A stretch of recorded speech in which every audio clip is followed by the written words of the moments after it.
Labour MP Melanie on there. And that's it from us for now. I'm Alicia McCarthy. The studio manager was Paul Mason, the editor was Susan Hume, and that was Today in Parliament. This is BBC Radio 4.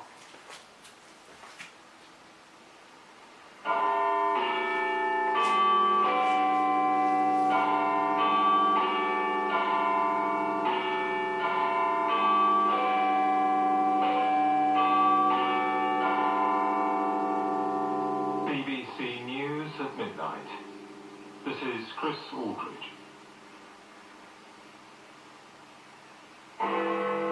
US forces have tonight hit targets near the Strait of Hormuz, saying the strikes were a response to an Iranian attack on a commercial ship in the strategically important waterway. Search and rescue efforts are ramping up in Venezuela, where two powerful earthquakes are confirmed to have killed more than 900 people. More than 50,000 others are feared missing.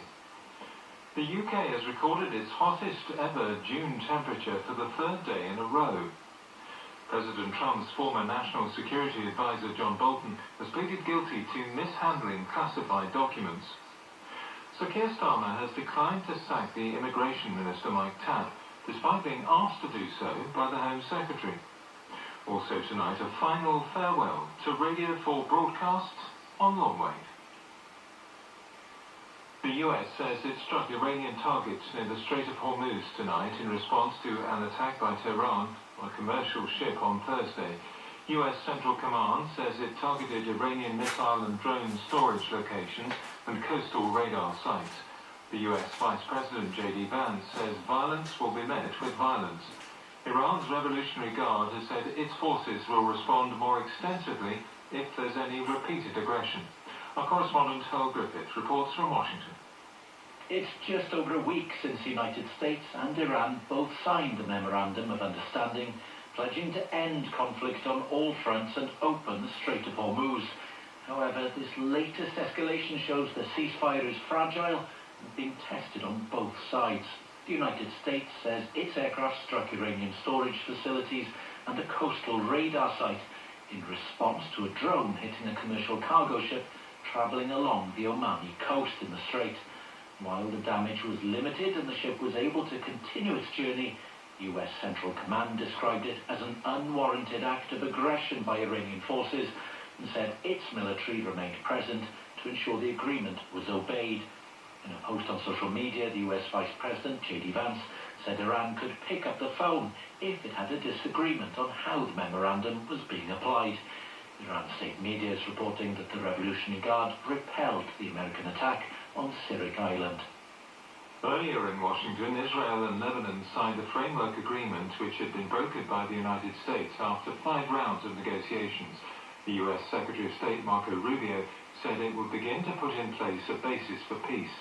Lebanon's president said it was a first step to restoring sovereignty. But it comes as limited fighting has continued between Israeli forces and the Iran-backed armed group Hezbollah in southern Lebanon. More from our Global Affairs correspondent, Sebastian Usher.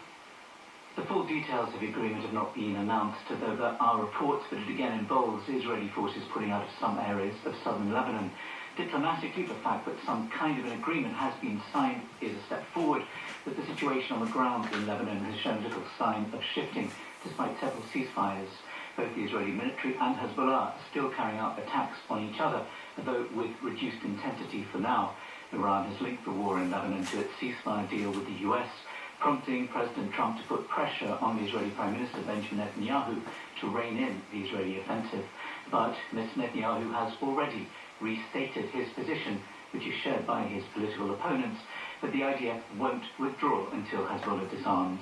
But his government has been increasingly angry at what it sees as Tehran's interference in its affairs through its proxy, but its influence beyond the talks in Washington remains limited.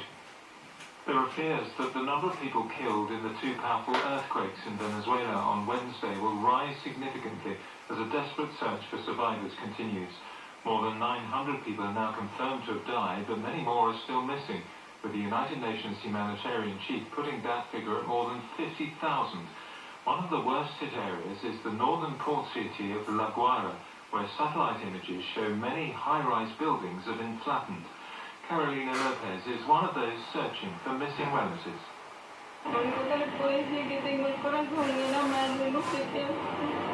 The only thing I can say is that I have my heart in my hands and I don't know what to do. That's the only thing I can say. I ask God for everything. There, when you see that destruction, nothing. I don't know where he is. There have been some moments of relief, such as this rescue of a woman pulled alive from the rubble earlier today.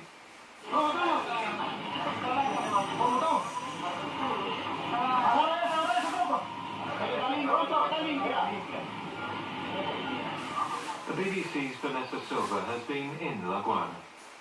The level of devastation has no words to explain what we have seen. In this area of this coastal town of Venezuela, there's so many destructions.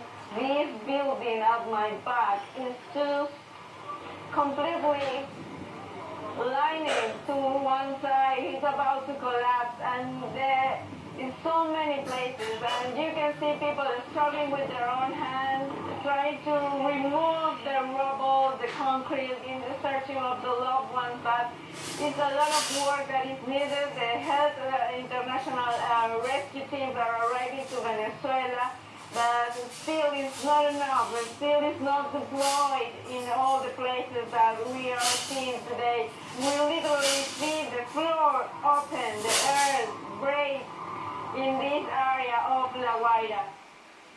Teams from around the world are arriving in Venezuela to assist the relief effort, with tons of aid supplies also being delivered.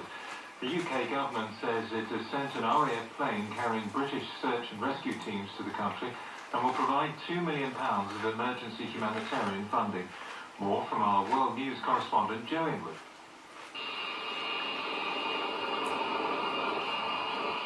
Working by torchlight, rescue teams in Caracas use angle grinders and their bare hands to search through the wreckage of collapsed buildings. Every now and again they fall silent to see if they can hear anyone knocking or crying for help.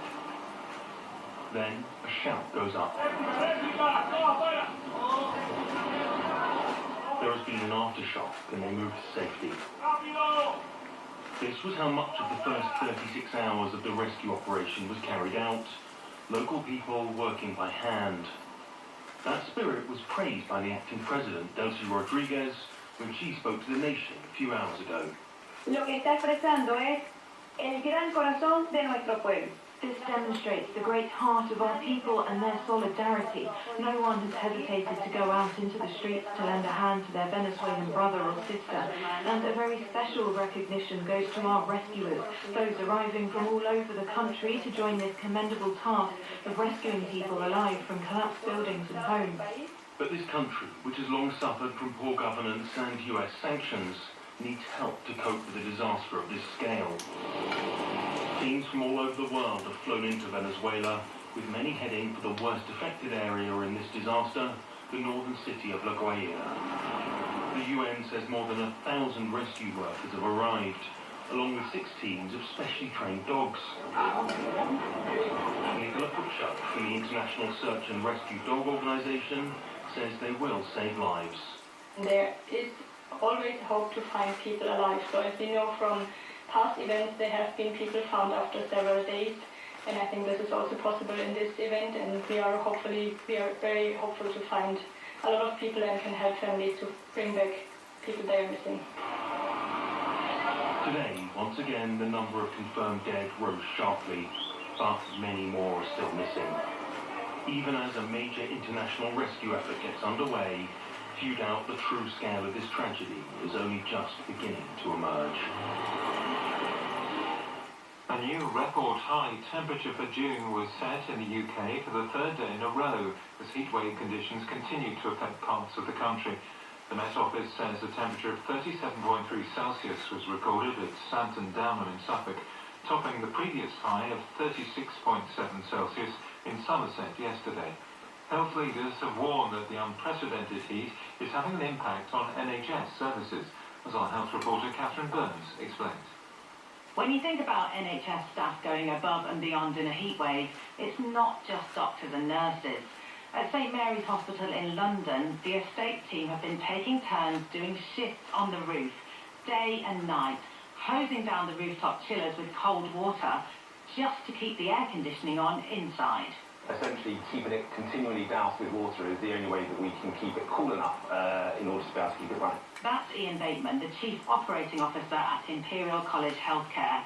He says staff and patients have been brilliant, but it's not been easy. Inside the hospital, it's warm. We're doing our very best. We've got additional chiller units in and fans everywhere that we could possibly put them, but unfortunately it's still uncomfortable. We're keeping our temperatures under constant review and wherever possible moving staff and patients around to try and keep them as comfortable as possible. But I think it's probably fair to say it's pushed our buildings and it's pushed our staff to some really challenging limits at times. Parts of this hospital date back to the 1800s, not built with climate change or air conditioning in mind. Health leaders are warning that the NHS isn't equipped for heatwaves and needs investment to cope with what is becoming an annual event. NHS staff have been telling me what it's like for them. One nurse said her ward was like a wall of heat and called it intolerable. A midwife describes mums and new babies struggling to cope with temperatures over 30 degrees in a postnatal ward. And an A&E doctor said the heating was still on in some parts of their hospital. They said staff were irritable and some patients were abusive. Amy Tompkins is a GP in Greater Manchester. Like so many others, our practice is converted residential rather than purpose-built, and general practice has limited resources to be able to cool the environment. We have one air conditioning unit in reception, so several of the doctors have been taking regular breaks to go and stand out there throughout their clinics. NHS England says its website pages on heat exhaustion have had more than 120,000 hits in the last 5 days. It says services are using well-tested plans to keep staff and patients safe, but is asking the public to use their common sense about being out in the heat and staying hydrated. The German Weather Service has said the country has hit its highest ever temperature on record at 41.3 Celsius. As large parts of Europe swelter under similar conditions to the UK, our correspondent Anna Holligan sent this report from the Dutch seaside resort of Closedown.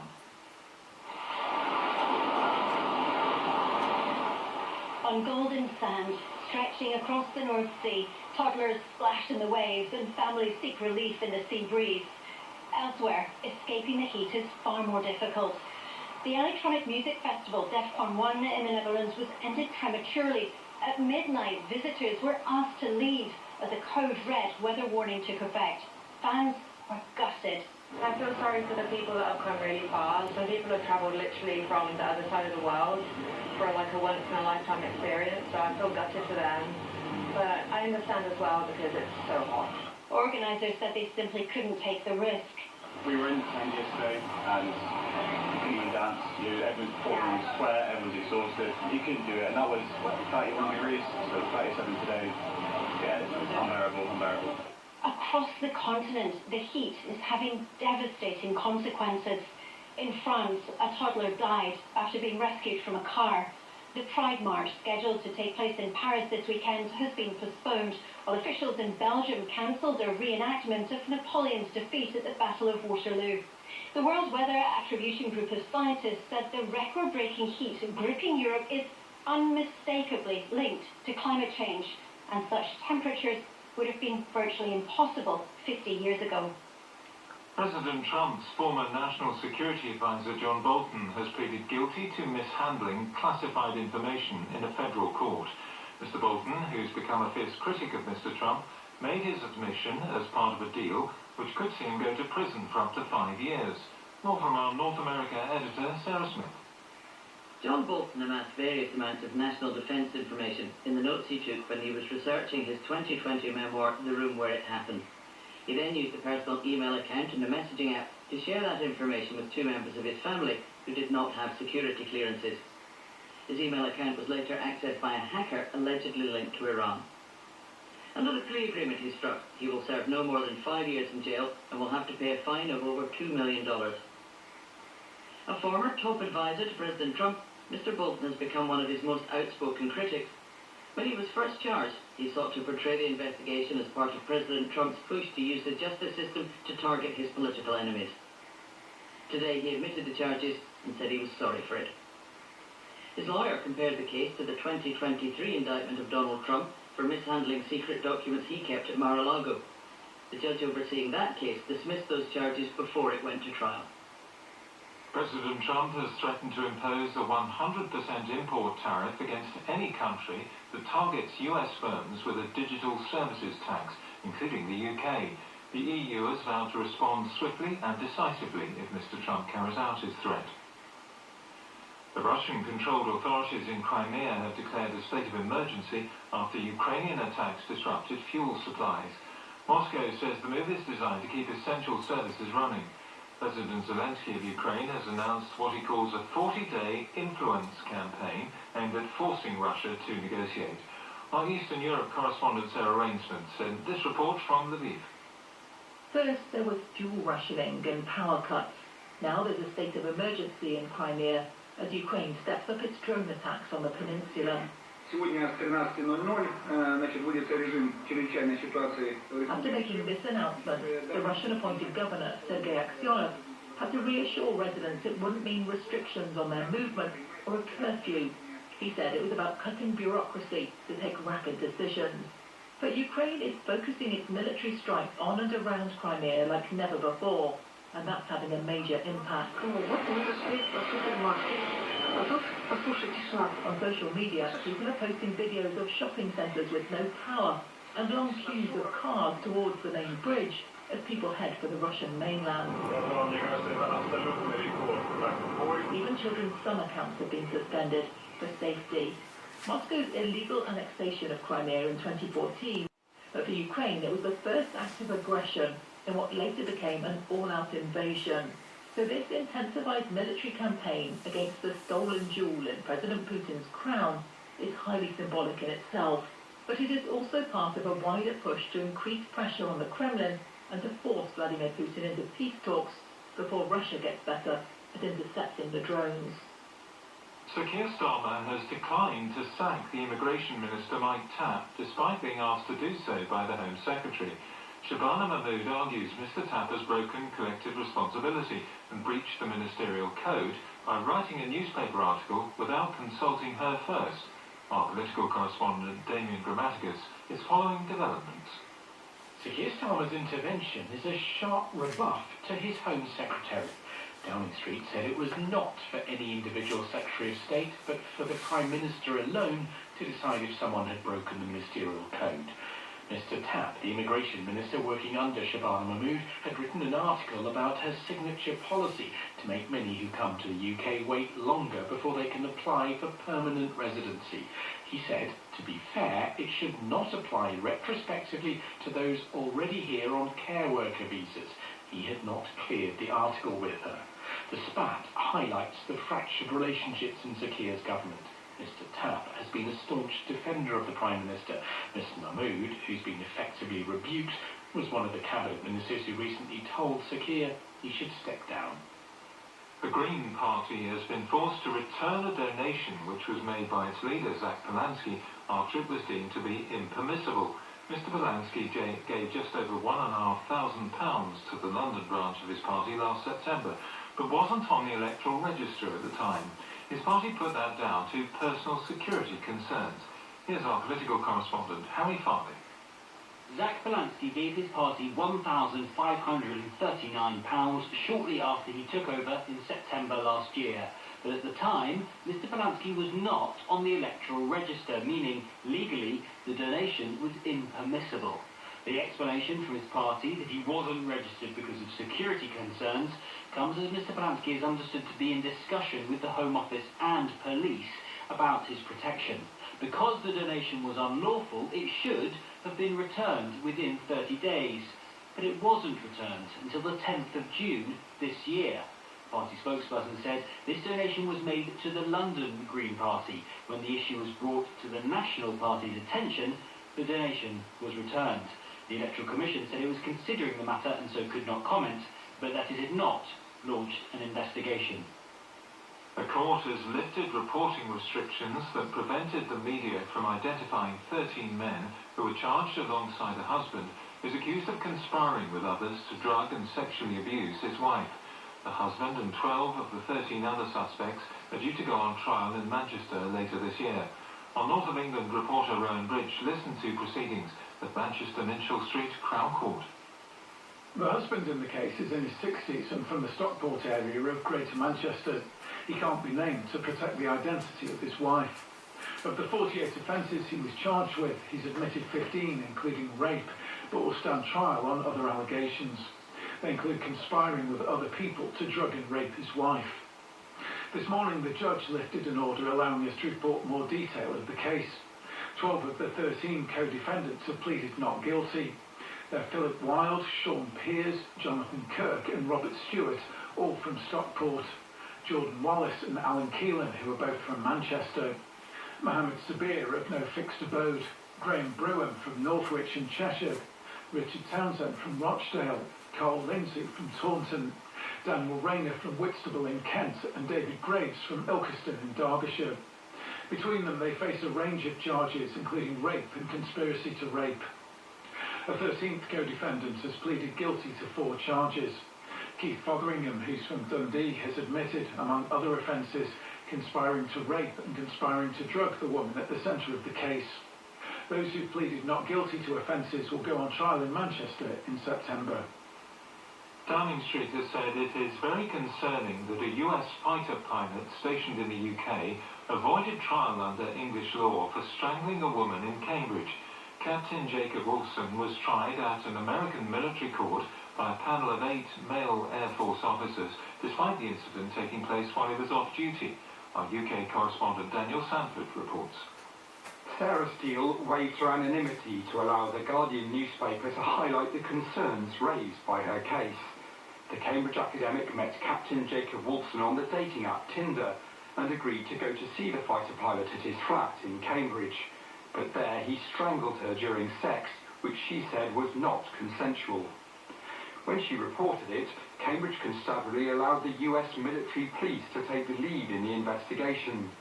Wilson was tried by an all-male American court-martial panel, which found him guilty of strangulation, but acquitted him of non-consensual sex.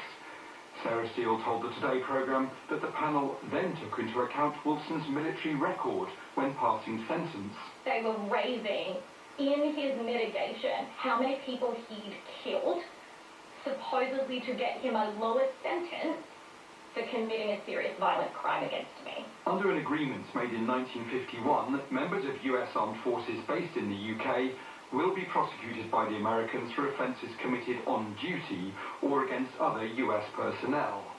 Other offences can be prosecuted in the UK courts, but police forces are still required to give sympathetic consideration to requests by the US military to prosecute their own staff. The Prime Minister's official spokesman said it was very concerning that this case never reached the Crown Prosecution Service for a decision on whether it should be prosecuted under English law. The Justice Minister, Jake Richards, agreed the case raised questions that he would now look at. There are issues around military courts, whether that is in America or indeed our own, and how that interplays with our criminal courts and our civil courts. That's always an area that we look at. The Minister said he'd make sure there was a thorough and objective review of the case.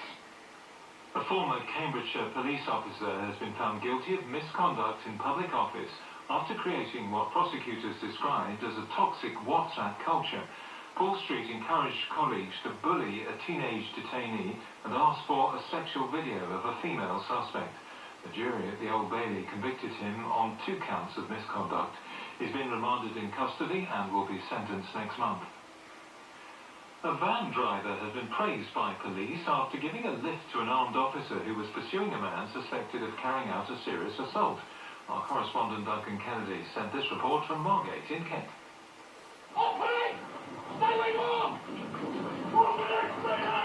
Tuesdays in Margate don't normally play out like this.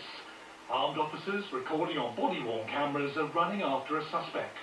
But it looked like the alleged culprit was hot-footing it to freedom. That is, until a passing van driver stops to pick up the officer to carry on the chase. Running down here towards the viaduct. Get back. Go. Go. Cheers, buddy. Follow that police officer. Go first. In a reverse of what usually happens in the movies, where the cop commandeers the car, This van driver was in full pursuit mode, happy to help the police chasing the man suspected of carrying out a serious assault. Would you just go past him? Keep going past. Keep going past. Stop here on the right. Stop. Don't move. Put your hands in your head. The wheels of justice have rarely turned so fast. With chase over and arrest made, the officer thanks his obliging new recruit. Cheers, Cheryl. No problem. That'll be good service. Cheers, buddy. We'll get on with doing the rest of it. Thanks very much for your assistance. That was quite exhilarating. See you later. Hopefully the rest of your day is a bit calmer. Yeah. Cheers, guys. See you later. Kent police say the van driver, who hasn't been named, should feel proud in what's clearly a case of a good Samaritan doing his bit to drive down crime. In cricket, on day 2 of the third and deciding test match of the series, England brought themselves back in contention against New Zealand at Trent Bridge. England took all 10 wickets for 121 runs to dismiss the tourists for a first innings total of 438. The returning captain Ben Stokes ended up with 4 wickets. In reply, England's opening batsman Ben Duckett hit an 88-ball century to leave his side 223 for 2 at the close, trailing the tourists by 215 runs with 8 wickets in hand. Radio 4 broadcasts on Longwave will end in just over half an hour's time. The BBC began broadcasting on the frequency from its original transmitters in Daventry in Northamptonshire in 1925, before switching to a new transmitting station in Worcestershire. Our media correspondent David Tillotto reports. Ready for number 3. All ready. Right, let her go. 1934, the beginning of an engineering marvel. Stand by to run up the high-tension machine. The powerful long-wave transmitter masts at Droitwich, 213 metres high, along with 2 sister stations in Berghead and Westerglen in Scotland, ensured the BBC was a truly national service. It is the national programme of London, radiated by the new long-wave transmitter at Droitwich.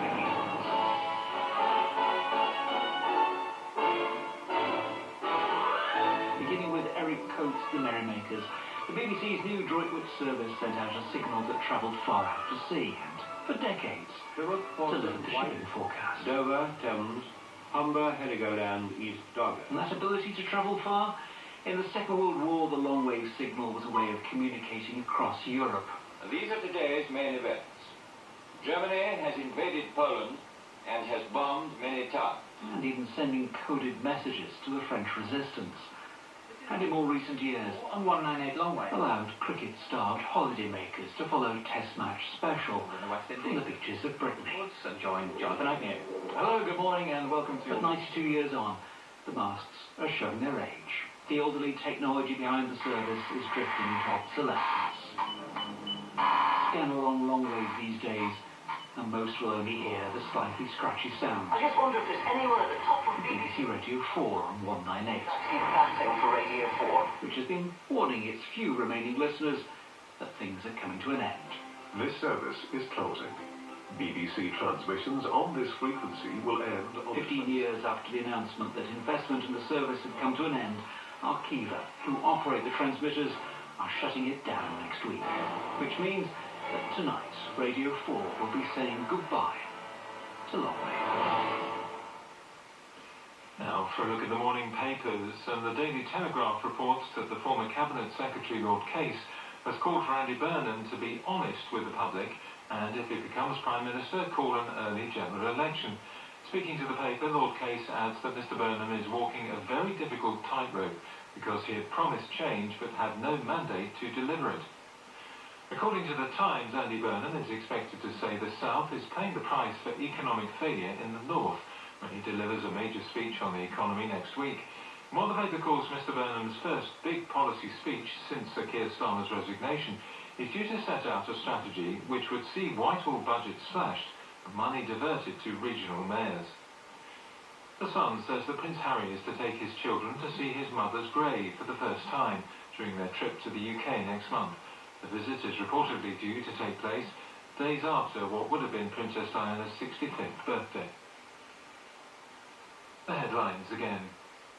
US forces have tonight hit targets near the Strait of Hormuz, saying the strikes were a response to an Iranian attack on a commercial ship in the strategically important waterway. Search and rescue efforts are ramping up in Venezuela, where 2 powerful earthquakes are confirmed to have killed more than 900 people. More than 50,000 others are feared missing. The UK has recorded its hottest ever June temperature for the 3rd day in a row. President Trump's former National Security Advisor John Bolton has pleaded guilty to mishandling classified documents. Sir Keir Starmer has declined to sack the Immigration Minister Mike Tabb, despite being asked to do so by the Home Secretary. BBC News. With Chris Aldridge. And now for a look at that all-important weather forecast. Good morning, Ben Rich. Hello there. For the 3rd consecutive day, Friday saw the UK provisionally breaking its UK June temperature record with a high of 37.3 Celsius at Santon Downham in Suffolk. Bournemouth in Dorset recorded 14.2 hours of sunshine, but it wasn't like that everywhere. There were some really big downpours and thunderstorms around, and at Loch Glasgarnock in the Highlands, we recorded 51.2 millimetres of rain, over 2 inches of rain in the space of 24 hours. Stornoway in the Western Isles only got to 14.8 degrees Celsius, and there is some cooler weather on the way as we head through this weekend. Probably a relief for many, but in the short term, for Saturday, the Met Office still has an amber warning of extreme heat. This covers parts of eastern and southeastern England, valid until 9 o'clock on Saturday evening, because we are still going to see some pretty high temperatures across that southeast corner as we go through the next 24 hours. Now, through the rest of the night, across England and Wales, long clear spells, a few showers clipping into the southeast of England and East Anglia. Northern Ireland and Scotland seeing more in the way of cloud, and still some showers here, especially in the north of Scotland, where there will be some further thundery downpours. Overnight temperatures staying up around 20 or 21 degrees in the southeast corner, but a little cooler and fresher further north and west. And then into Saturday, across England and Wales, a lot of dry weather, some sunny spells, areas of cloud for some western coasts where it will also be quite breezy.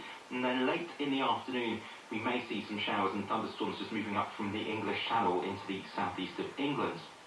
Northern Ireland and Scotland will see more in the way of cloud. That cloud producing some showery rain at times, still the potential for the odd flash of lightning, the odd rumble of thunder.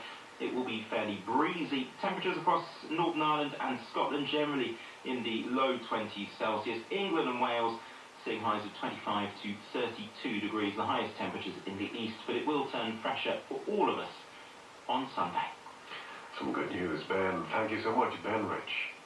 And on Radio 4, we conclude our series, first broadcast in 2023, How to Spot Potential, with Kate Mason.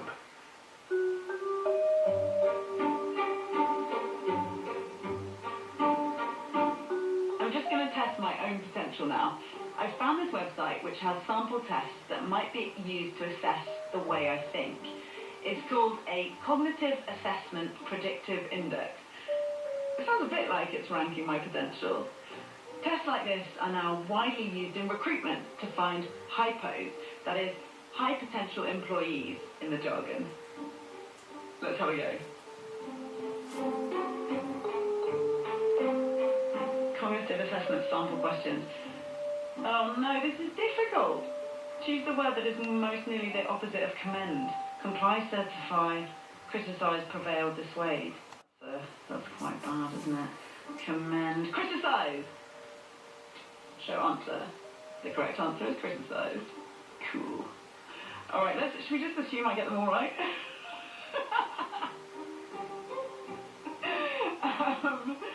Oh my goodness.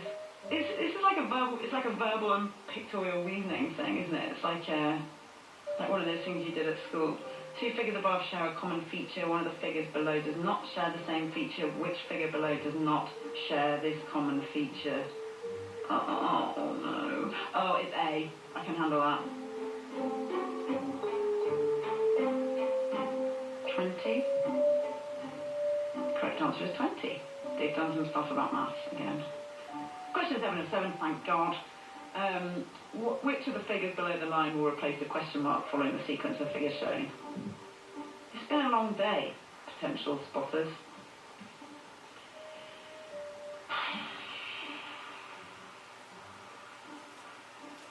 I have absolutely no idea, but if I thought about it more carefully and wasn't on the radio, then I could probably figure it out. I'm just going to pick... God, I'm too competitive. Help.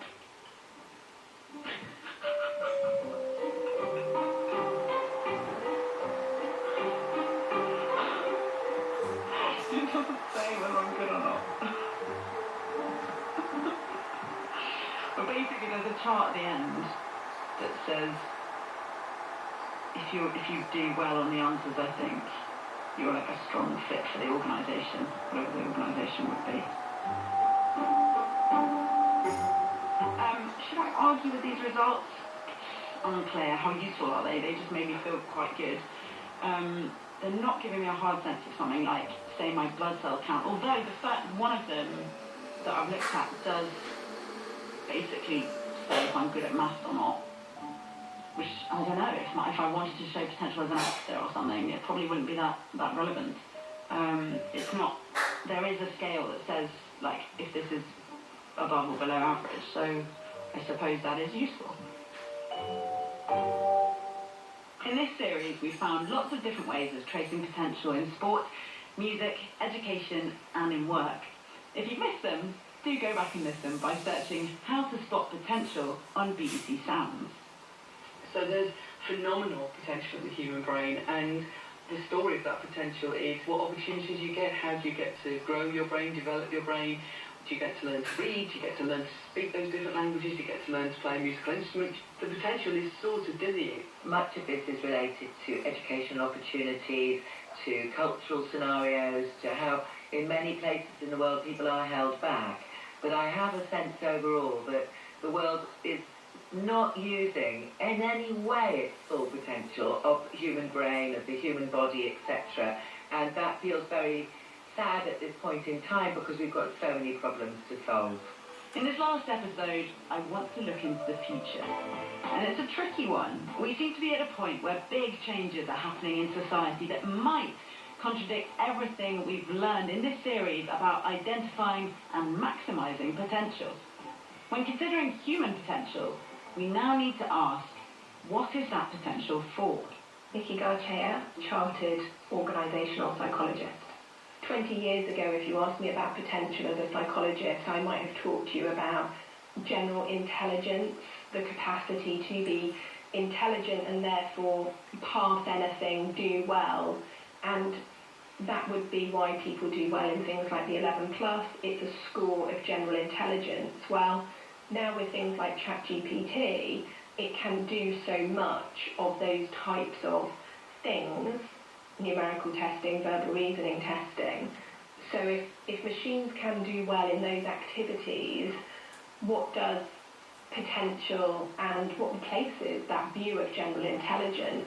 And it will be things like my capacity to analyse, my capacity to be creative, but coupled with empathy and influencing skills, things that we won't be able to solely rely on automation to deliver.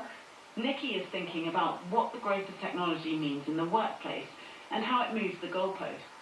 This year, the World Economic Forum released data in relation to the business skills that we need to have alongside automation. And they were highlighting that at least 34% of all of the organisations they'd surveyed had an element of automation in roles, and in the next 5 years it will go up to 42%. And if we've got 42% of many roles globally in the workplace having an element of automation, then potential will start to evolve.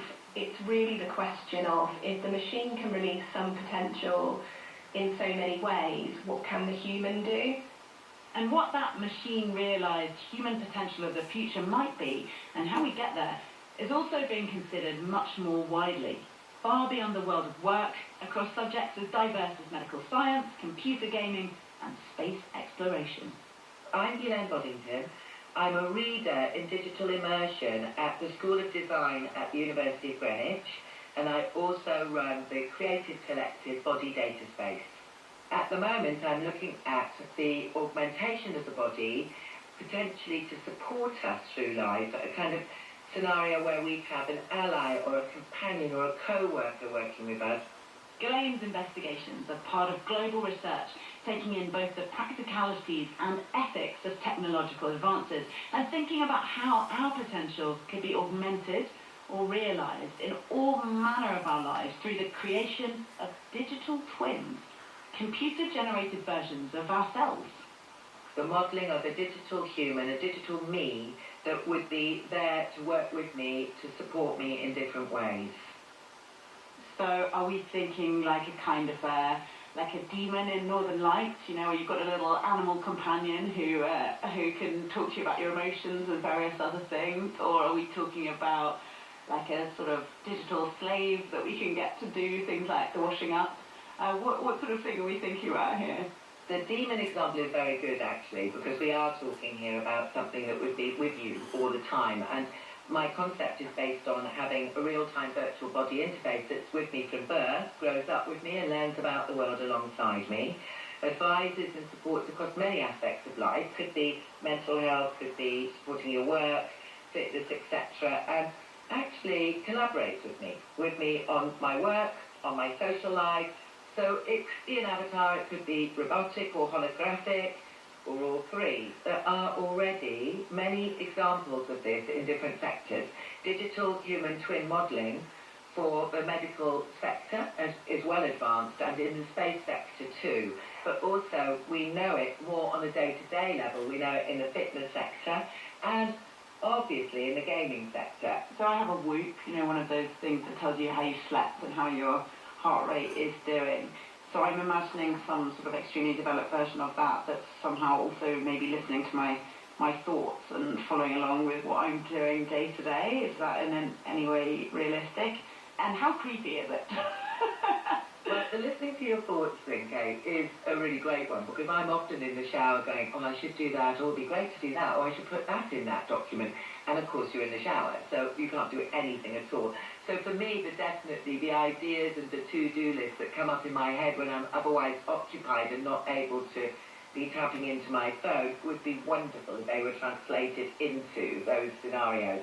However, that one's probably quite a way off. At the moment, it is about the aggregation of data that we do, in the main, already can collect, either through our own apps, like you were saying about sleep apps or fitness apps, or through more advanced apps that are being used by the medical sector and other sectors. I think there's also a sense of understanding now with the AI explosion that's happening into much more mass society of how helpful it would be and how it might make life a little bit less boring if there was an AI working with us to say, this email is urgent, forget this lot. Help with searching for things on your computer. Help with these very basic level tasks that we all spend hours doing, hours and hours, being pretty much robots on our computers, which actually can be done now by AI. I could basically delegate stuff to it. Exactly that, and hopefully through that giving us more space and time to have much more original thinking time and solution creating time, which is where I think our brains are not being used to their full potential. Sounds a bit Brave New World. But should we worry that those machines like us outstrip our potential? Well, science has some reassurance. My name is Sophie Scott and I'm a professor of cognitive neuroscience at University College London. What I think of when I think of potential is human brains. And the reason why I think about human brains is they're kind of like a machine for potential. You've got 86 billion brain cells. They're what you're born with. You're born with almost all the brain cells you're ever going to have. You don't learn and change by growing new bits of your brain. You learn and change by remodeling the connections between those existing brain cells. And this is giving you a sort of a computer of extraordinary power.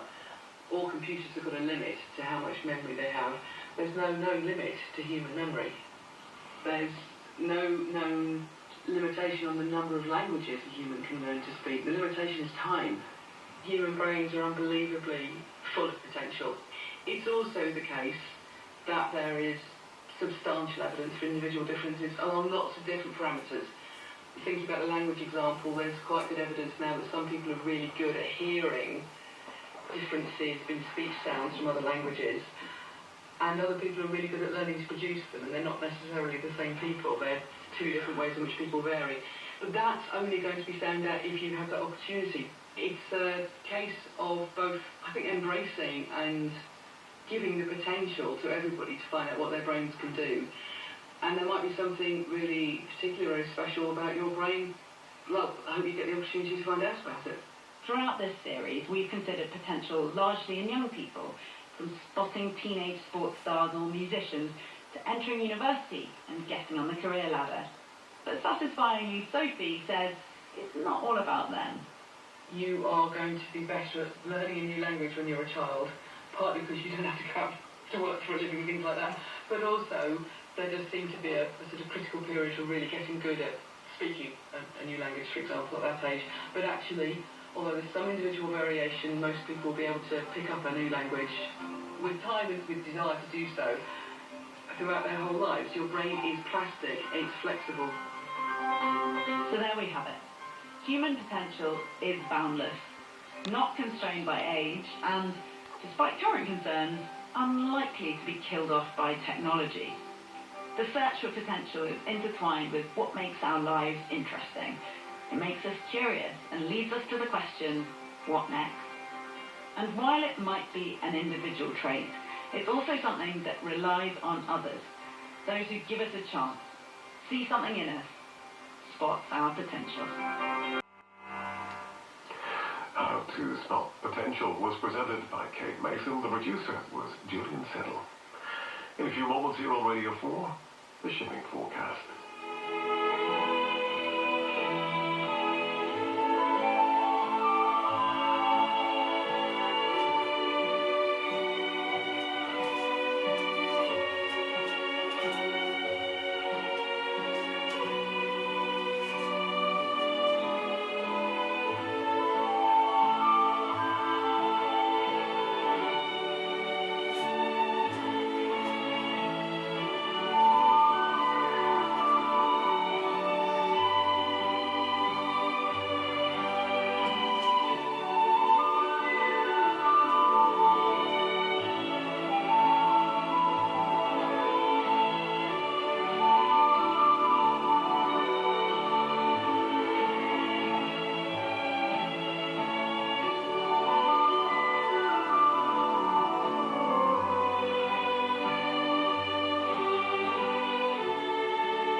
This is BBC Radio 4.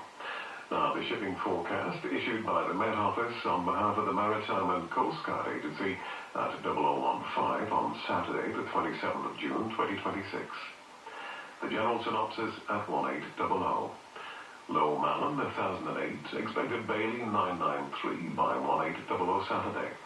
New high, expected German Bight, 1016 by same time. The area forecast for the next 24 hours. Viking, north of Sierra, south of Sierra. Variable 2 to 4, becoming southerly 4 or 5, occasionally 6 later.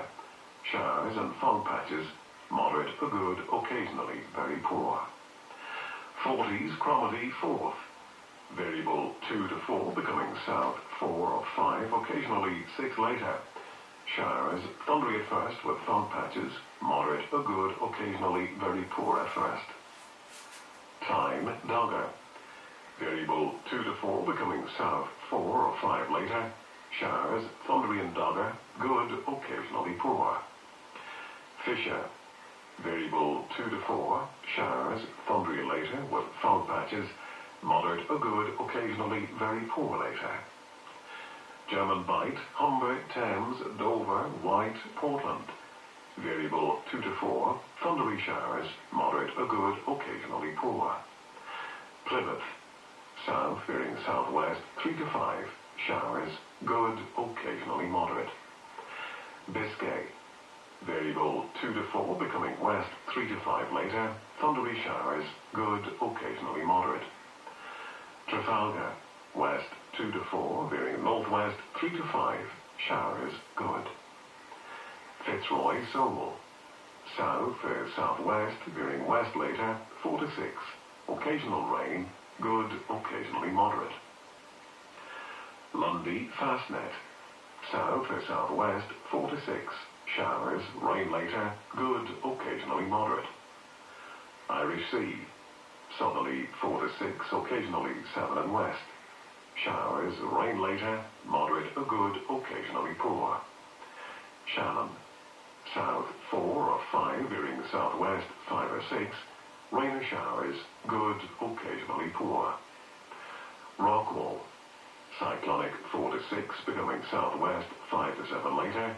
Rain at times, moderate or good, occasionally poor. Malin, Hebrides, cyclonic becoming south 4 to 6, rain or showers, thundery at first, moderate or good, occasionally poor. Bailey, southeast becoming cyclonic 4 to 6, occasional rain, good, occasionally poor. Fair Isle, east veering south 4 to 6, rain or showers, thundery at first with fog patches, moderate or good, occasionally very poor at first. Faroes, east southeast 4 to 6, rain at times, moderate or good, occasionally poor. And southeast Iceland, southerly backing easterly 4 to 6, becoming cyclonic 5 to 7 later, perhaps gale 8 later in northwest, occasional rain, moderate or good, occasionally poor.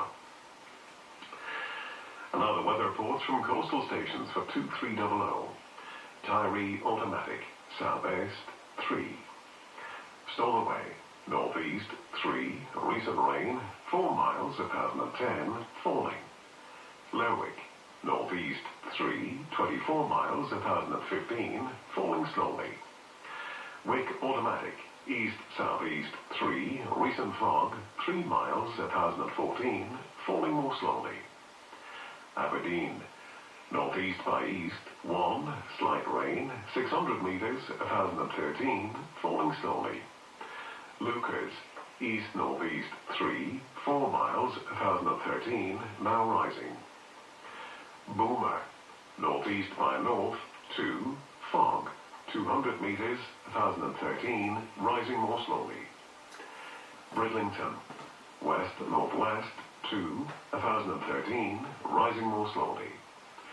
Sandetti light vessel automatic, southwest 6, 2 miles 1016.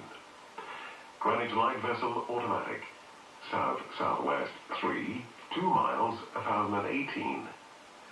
St. Catherine's Point automatic, west-northwest 1, 1018, rising slowly. Jersey, northeast 2, 16 miles 1018, now falling.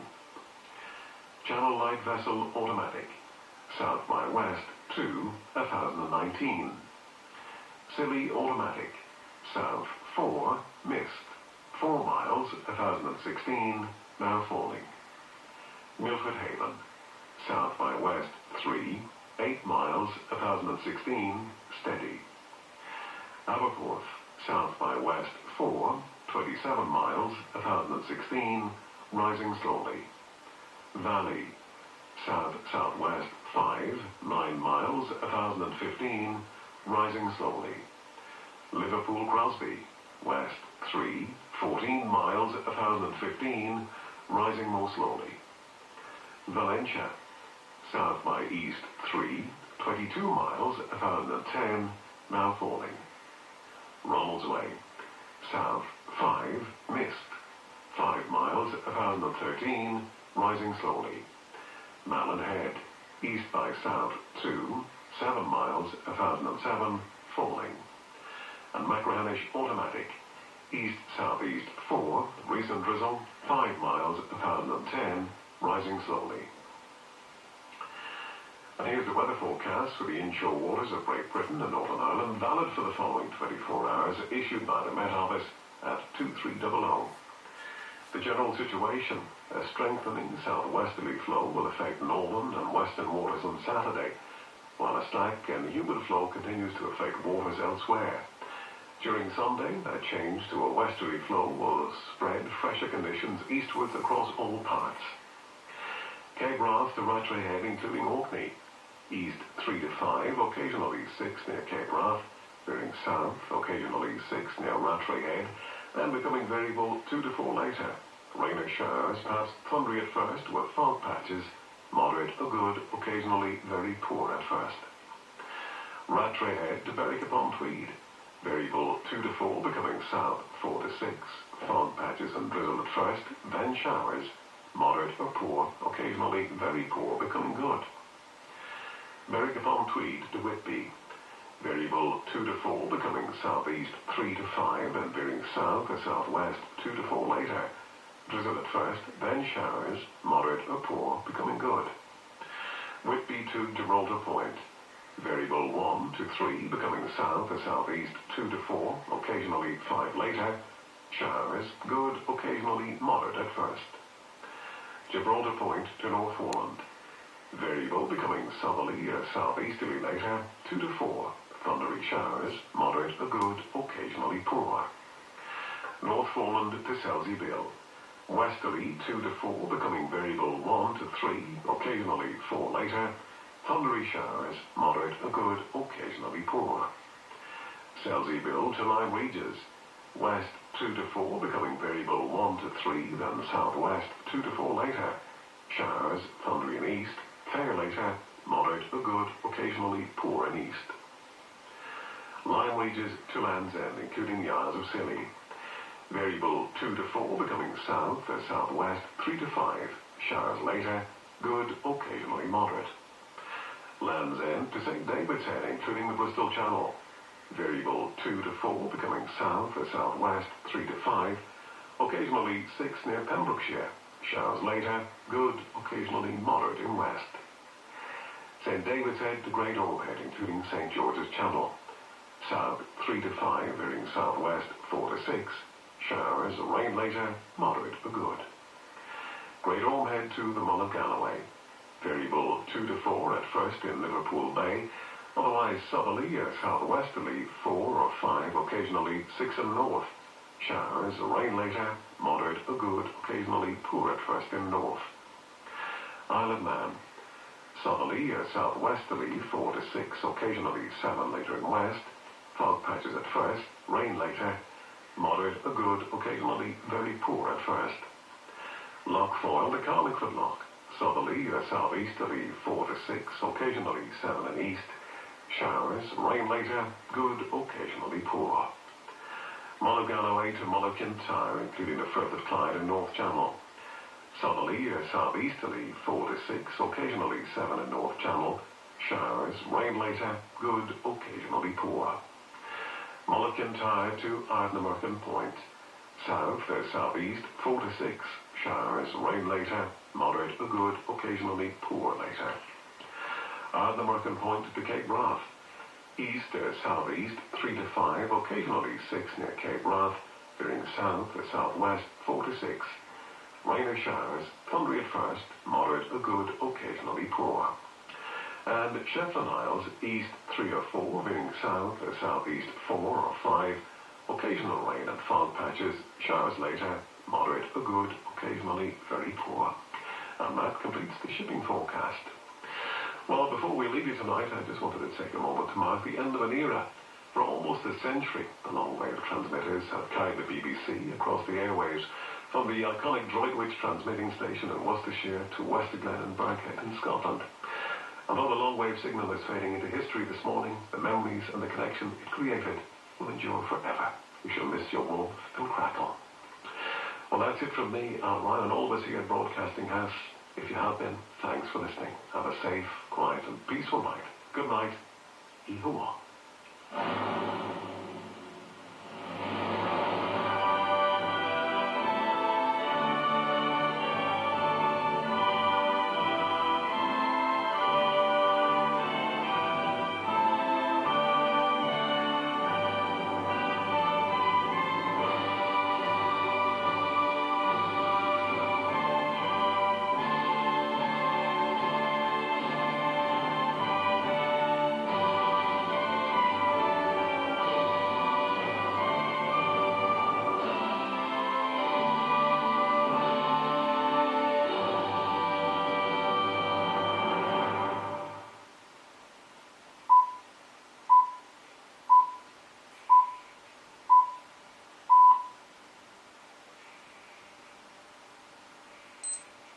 You are listening to 198 kHz Longwave. BBC Radio 4 is no longer available on this frequency. However, you can find Radio 4 many other ways. You can find BBC Radio 4 online via BBC Sounds. Radio 4 is available on DAB digital radio and through your digital television, including Freely. Radio 4 is also available via FM radio on 92 to 95 MHz and 103 to 105 MHz. Plus, you can listen via your smart speaker. Just say, play Radio 4. Information on how to listen can be found on the BBC website at bbc.co.uk/reception.